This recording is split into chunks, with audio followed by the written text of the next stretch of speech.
بسم اللہ الرحمن الرحیم۔ لاکھوں کروڑوں بے حدود و سلام حضور نبی کریم صلی اللہ علیہ وسلم اور ان کی آل اولاد پر اور ان کے صحابہ کرام رضی اللہ تعالیٰ پر۔ دوستو، آج کی جو اسلامی ویڈیو ہے حضرت سیدنا صدیق اکبر کا ایمان لانے کا واقعہ۔ دوستو، ویڈیو شروع ہونے سے پہلے آپ سے گزارش ہے کہ ہمارے یوٹیوب چینل پیارے آقا کو لازمی سبسکرائب کر لیں اور بیل ٹون کو آن کر لیں۔ مزید اچھی ویڈیو آپ کو سب سے پہلے ملتی رہیں گی۔ جزاک اللہ۔ حضرت سیدنا صدیق اکبر رضی اللہ تعالیٰ عنہ تجارت کی غرض سے ملک شام گئے ہوئے تھے۔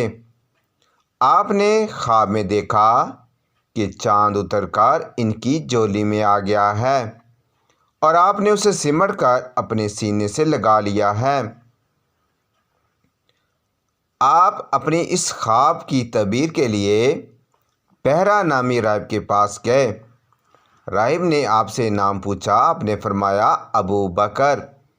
اس نے پوچھا کہ کہاں کے رہنے والے ہو؟ فرمایا مکہ مکرمہ کا رہائشی ہوں۔ پوچھا کس قبیلے سے تعلق ہے؟ فرمایا کہ بنو تمیم سے تعلق ہے، قریشی ہوں۔ پوچھا کیا کام کرتے ہیں؟ فرمایا تجارت۔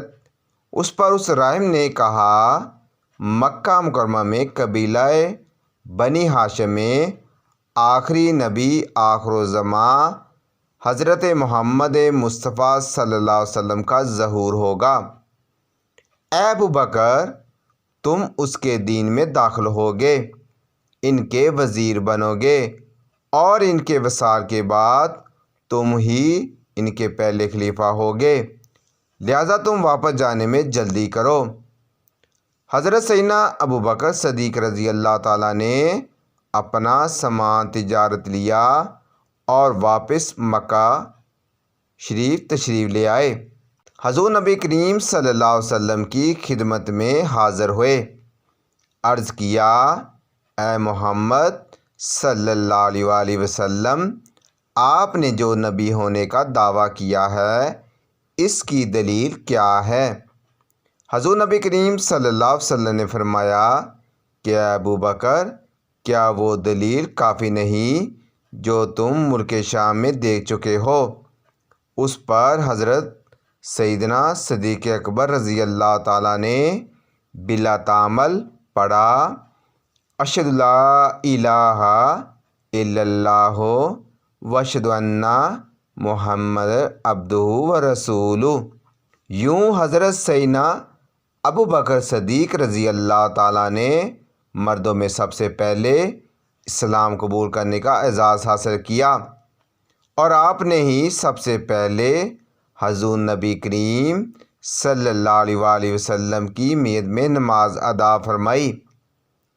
حضور نبی کریم صلی اللہ علیہ وسلم نے فرمایا جب میں نے کسی کو سلام لانے کی دعوت دی تو سب کے دل میں تردد اور شک پیدا ہوا، مگر حضرت سیدنا ابو بکر صدیق رضی اللہ تعالیٰ پر جب میں نے اسلام پیش کیا تو انہوں نے بغیر کسی فکر و فکر تردد کے اسلام قبول کر لیا اور اس پر ثابت قدم رہے۔